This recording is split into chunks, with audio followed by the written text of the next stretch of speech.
Welcome back to my channel, guys. Alejandro Cuts Hair here, and today we're going to be doing a textured top with about a mid fade on the sides. And as always, I like to start off with my Babyliss trimmers to bald out the bottom. Make sure to have a separate trimmer to bald out the sides and one for the lineup, because this will dull out your clippers. I like to turn it over when I shave the hair because it just gets a closer cut. Whenever you go straight at it with the blade, it'll actually irritate the skin. So make sure you always turn it over when you bald out the sides. Always make sure to flick at the top. That way it's easier to fade out that line later when we go to fade it out. This is a haircut that I really love to do just because the fact that it's curved. The curvature makes it a little bit difficult, but something about it that makes it fun. I like to test my skills all the time. Some barbers think that low fades, mid fades, or even burst fades are super difficult to do. What do you think? I like to brush off the loose hair on my client between every single step so I can have a clean canvas, so I can actually see what I'm cutting.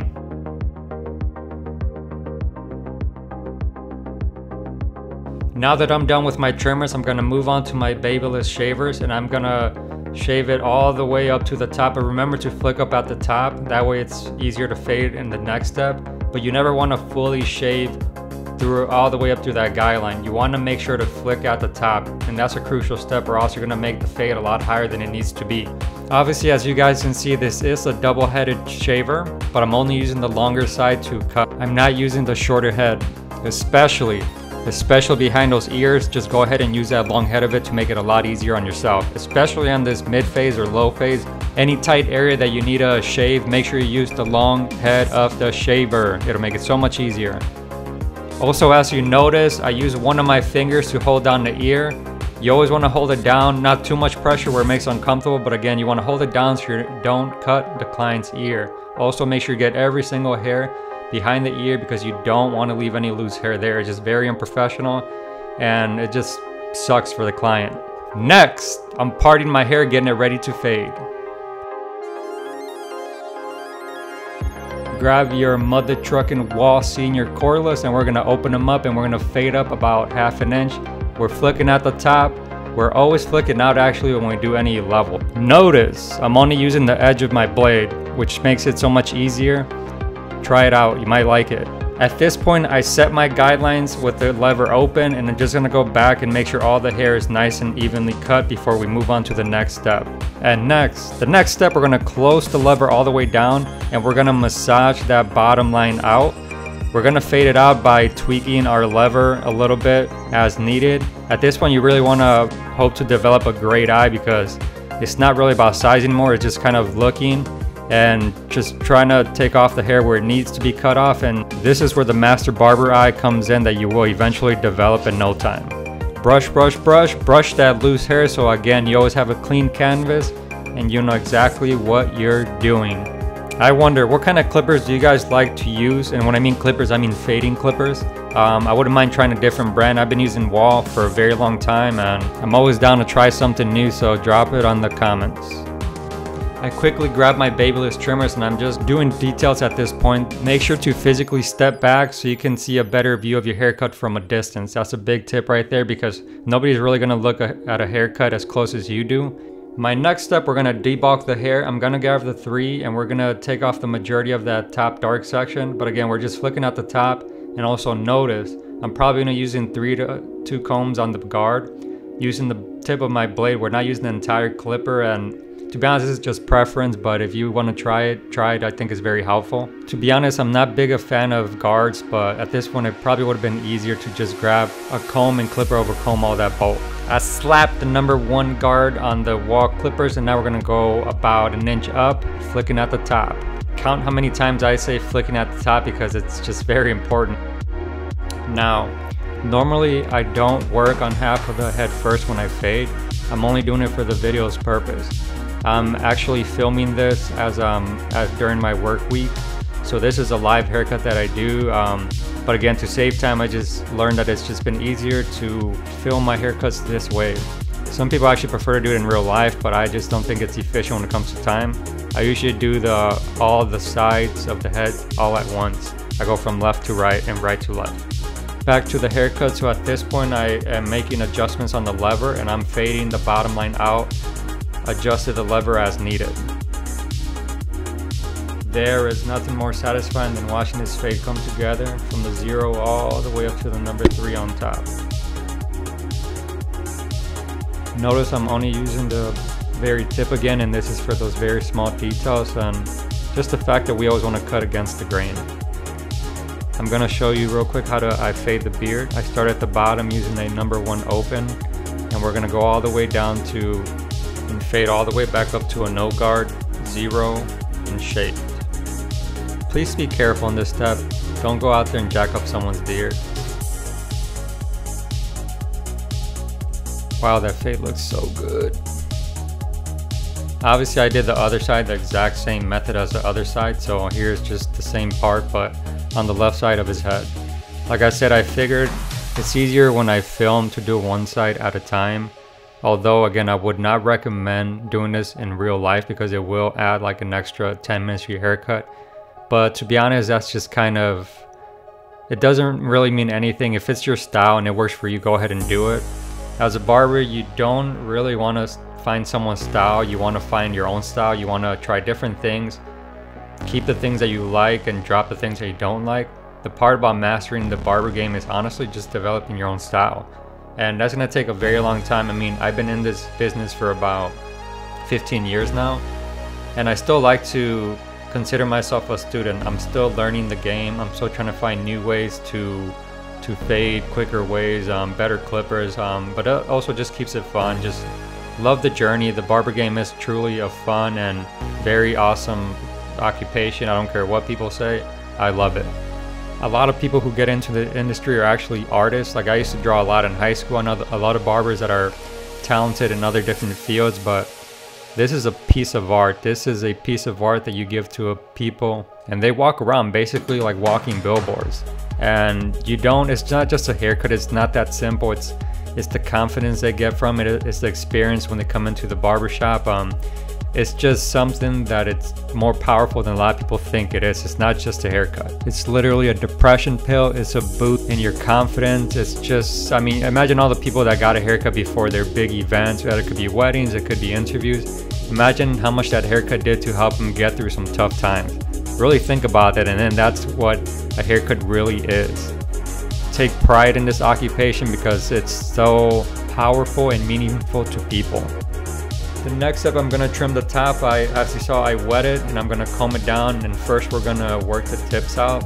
I'm really just kind of doing like a cleanup. He didn't want a lot off. It's actually a really beautiful length at where it's at right now, but I'm only gonna grab the front and take off about ½ an inch. Really just enough to even out all the grown out hair.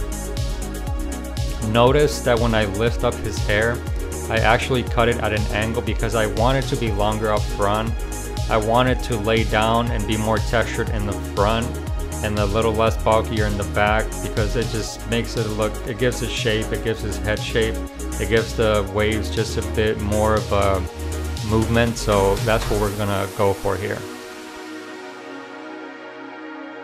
Sorry guys for the bad angle here, but I need to work a little bit on my filming skills. And next I grab my hair dryer and I'm just gonna dry out his hairs. Notice how my fingers are running through his hair and I'm just styling it. I'm giving it texture with my fingers as I'm drying it. This is a form of drying method that helps to bring out those curls a lot. If you don't have one of those, make sure to get a dryer. Next I grab my hair product. It's a Boost Volumizing / texture powder. I'm gonna put it on its hair and we're just gonna make sure to get it in there and start to texturize the hair and sculpt it the way we want to. I'm not advertising my product at all. I don't even sell it online. If you sell a product, why not make your own? Plus it's just extra money too, right? You want to distribute the hair product evenly or else you're gonna have white spots. Next we move on to our lineup, and as you can see, I'm gonna use my Babyliss trimmers. I'm just gonna use the very tip of them to line up the hair there. As you know, we're doing the C-cup as we call it nowadays. I'm using the very edge of the blade, which you should be using anytime you line up any curved spots. I am all over the place when I'm filming. I'm still trying to learn like a decent routine when I cut hair. But my brain is everywhere. I'm trying to film, I'm looking at the camera, I'm looking at the hair, but let me show you real quick again how to fade out the sideburns. We're working from the 1 open all the way down to the 1 and the shavers if you need them.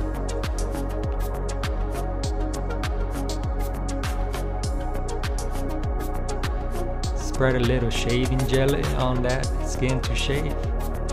Grab your shaving razor, and we're gonna shave first with the grain, and then we're gonna flip it over and shave against the grain just to get a crispy effect.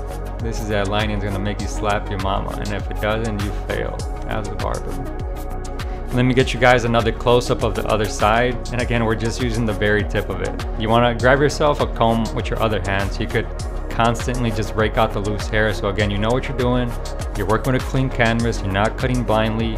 Make sure to have some sort of tool, whether it be a comb or brush, to brush out the loose hair, always. Using my razor, as you see, to cut against the grain at this point. Look how crispy it's coming out. Oof.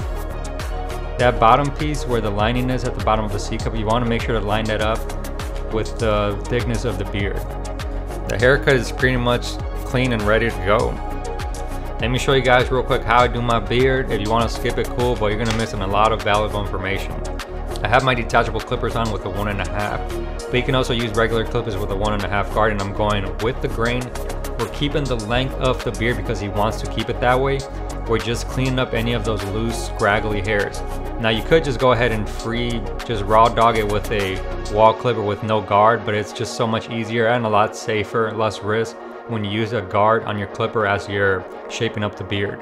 I don't know about you guys, but I had a bad experience in barber school when I gave some old dude a patch in his afro from trying to freehand, so I'm not trying to do that to somebody's face, especially not the beard. I'm actually gonna flip the blade and use a 1.5 guard against the grain, just because mustaches usually do grow faster, so I always cut the mustaches just a little bit lower than the rest of the beard. Alright hustlers, so now we're gonna go to lining up the beard. I have the trimmer here, and I'm just gonna cut enough to make a straight line all the way down to make a corner. And we want to be very careful in this section because the skin starts to get sensitive, especially around the throat. Be very, very careful, only use the right amount of pressure. I'm gonna try to get the hair as low as possible because later we're gonna go back with the shavers. You know that skin part right after the lip area? That's where you want to make the lining, right above the lip. Be very careful at the corner of the mouth. You do not want to cut the corner of the mouth. And jump over to the next side. Again, we're having a comb on one side just to comb down the hair so we can cut what we need to cut. Notice I also hover and freehand those loose hairs, and as I line up the bottom of the neck. A good guide is to put the neckline about a finger length right above the Adam's apple. That's where it's gonna look great. Not too far down, not too high up, because you don't want it right at the chin line. That just looks a little weird, unnatural. Grabbing my shavers, and now we're gonna shave the neckline very carefully, not too much pressure because it's such a sensitive spot. I keep on telling you guys. Put some of that shaving jelly on his hairline, and then we're gonna get ready to shave. Don't put too much of that stuff because it actually feels very uncomfortable on some people, so just use the right amount. You don't need a lot, honestly. Make sure to get that cheek hair, very important. You don't want them leaving with a patch looking like a little werewolf. I like to use the underhand grip on the mustache, specifically on the left side, my left side, because I'm right-handed. It just makes it easier, but if you try, just be very careful. It's not easy at first. Comb that boy down to make sure you didn't leave anything. Sorry for not getting a really good angle on the other side, but I still want to show you guys just so you know that I did it. Not that I wouldn't, but check it out. It's also a different angle, so. One of the biggest tips I got from a barber is that obviously when you hand over the mirror to your client, they're only going to see the front side, so make sure you step in front of them and see how the haircut looks the way they would look at it. Makes a lot of sense, right? So this is the final product. As you can see, got a bit of texture, super nice fade. We have the beard lined up, and now my man is ready to go, ready for an interview, and my man's gonna kill it. So anyways, if you guys liked the video, make sure to like, drop a comment, make sure to subscribe if you liked the damn video. I hope to see you guys on the next one. Peace out, wait for more content. I'll see you next time.